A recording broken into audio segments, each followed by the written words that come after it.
여러분, 이사를 하실 때 이것을 버리시면 큰일 납니다. 네, 오늘의 이야기 잘 들어보시고 절대 이런 행동 하지 않으시기를 부탁드립니다.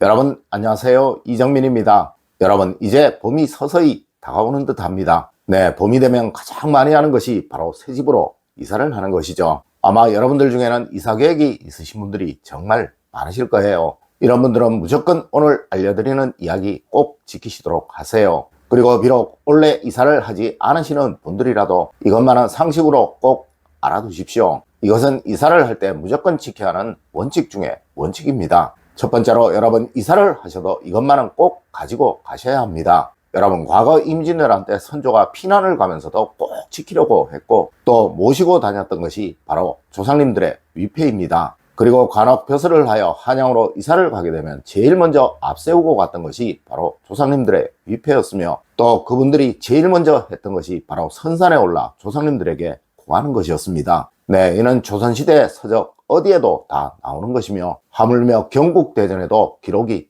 되어 있는 것입니다. 맞습니다. 이는 바로 효를 행한다는 의미도 있지만 조상님의 은혜를 잊지 않겠다는 보훈의 마음도 있는 거예요. 여러분, 혹시 이런 말 들어보신 적이 있으시나요? 귀신같이 찾아온다 라는 말입니다. 맞습니다. 이것은 조상님들의 홀령은 후손이 어디를 가든 또 어디에 있든 무조건 잘 찾아간다 라는 말에서 유래를 한 말인 거예요. 하여 제사를 어디에서 지내든 조상님들은 다 그 제사에 찾아온다 라고 말도 하는 것이죠. 여러분, 이런데 이사를 간다고 자신의 물건을 지금껏 잘 보관하다가 갑자기 버린다면 그 부모님이나 조상님들은 과연 어떻게 생각하겠습니까? 네, 자신을 버렸다고 생각하지 않으시겠냐는 말입니다. 예를 들어 여러분들은 자녀들이 여러분의 흔적을 모두 버리고 모두 지우려고 한다면 정말 섭섭하지 않으시겠냐는 말이죠. 하여 이런 사람들은 절대 조상복을 얻지 못하게 되는 거예요. 물론 버려야 할 것도 있을 것이며 버렸으면 하는 것도 있을 거예요. 하지만 부모님의 흔적은 꼭 이사를 하신 후에 버리실 것이 있으시면 버리시도록 하세요.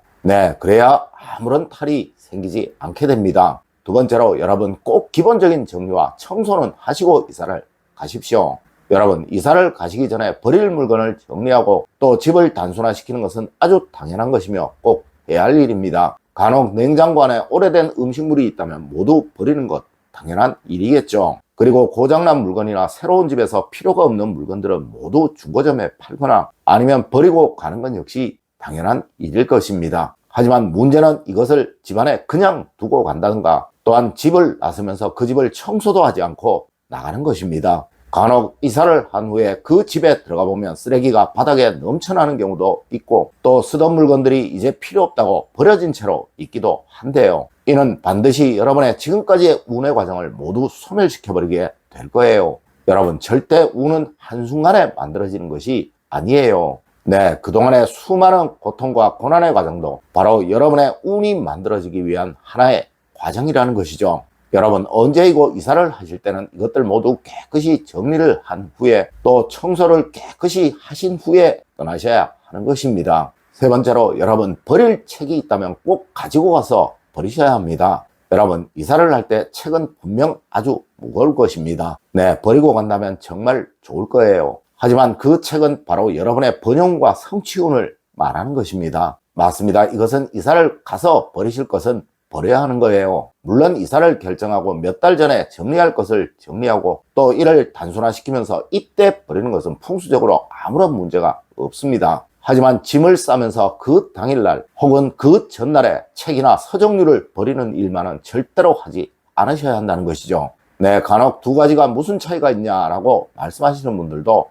있을 것입니다. 하지만 여러분, 전자의 경우는 여러분의 평소의 행동이라 풍수적으로 아무런 문제가 될 것이 없습니다. 하지만 후자의 경우는 책을 명예로 보지 않고 쓰레기로 보는 것이라고 하여 이러한 행동은 절대로 해서는 안 되는 행동이라고 말을 하고 있으며 이것에 관한 기록 역시 정말 너무나도 많다는 것이죠. 한 예로 과거 율곡 선생님이 한양에서 낙향을 하며 평소 보던 책, 따로이 모아둔 책을 버리려고 하는 하인에게 지금 책을 버리려고 하는 것은 내 명예를 버리려고 하는 것과 같다라고 이야기하면서 꾸짖었다는 일화도 있다는 거예요. 맞습니다, 여러분. 책이나 서적류는 반드시 이사를 하고 난 이후에 새 집에 들어가서 버리실 것은 버리셔야 하는 거예요. 그래야 여러분의 명예운이나 번영운에 아무런 해가 없게 된다는 것입니다.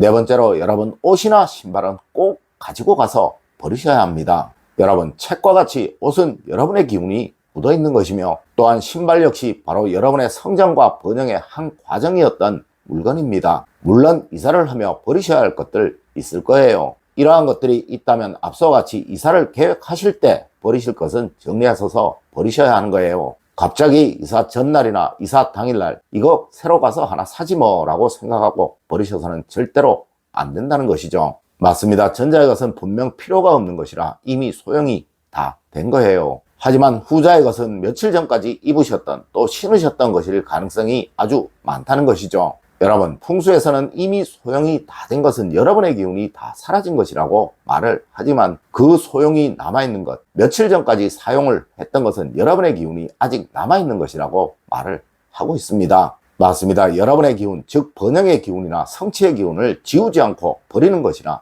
마찬가지라는 거예요. 물론 이런 식물 역시도 그러합니다. 버려야 할 식물, 죽은 식물, 시든 식물이 있다면 미리미리 버리세요. 그리고 그 화분은 깨끗이 씻어서 보관을 하셨다가 가지고 가십시오. 네, 당일날 화분을 통째로 버리는 일 절대로 없어야 합니다. 그래야 여러분의 번영운에 절대 문제가 생기지 않게 된다는 것이죠. 다섯 번째로 여러분 저에게 이사택일에 관해서 질문하시는 분들이 참 많으신데요. 이사택일은 하지 않으셔도 되는 거예요.